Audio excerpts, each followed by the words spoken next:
Hey everyone, welcome back to the channel. Today we're digging into the science behind something that's become almost normal, vaping.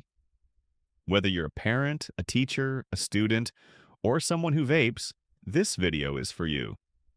Vapes are everywhere. Sleek, easy to hide, flavored like candy. But how safe are they really? New studies released this year are revealing some serious health risks that many of us haven't heard about until now.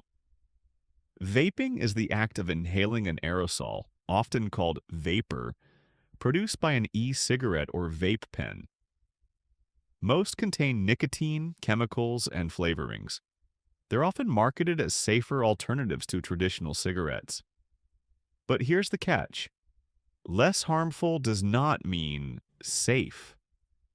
And in 2025, the data is catching up to the hype. A recent study from Manchester Met tested 60 young adults, some vapers, some smokers, some who didn't do either.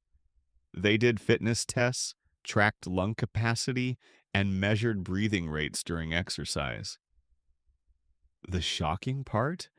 Vapers and smokers both showed similar reductions in performance. Vaping had nearly the same negative effect on the lungs as smoking tobacco. We saw no meaningful difference in oxygen use efficiency between smokers and vapers, one researcher said. That's a big wake-up call. Another 2024 study, this time published in Thorax, focused on young adults aged 18 to 24. It found a clear pattern. Wheezing, coughing, bronchitis, and shortness of breath were significantly higher among vapers, even if they had never smoked. And these symptoms didn't just come from nicotine. Chemicals in vape flavorings and propylene glycol also appear to trigger inflammatory responses in the lungs. Let's go deeper. Your lungs are protected by tiny hair-like structures called cilia. They sweep out dust, bacteria, and viruses.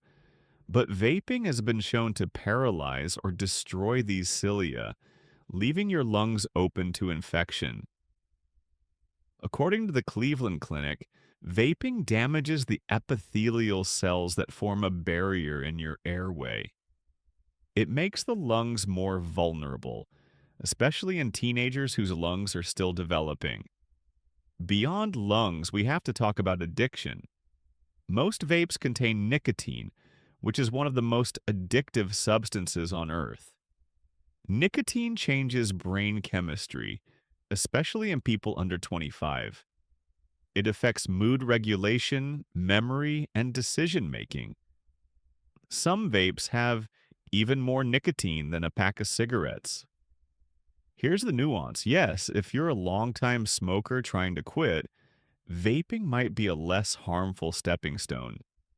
But for non-smokers, especially teens, starting with vaping can lead to nicotine addiction and sometimes even traditional cigarette use.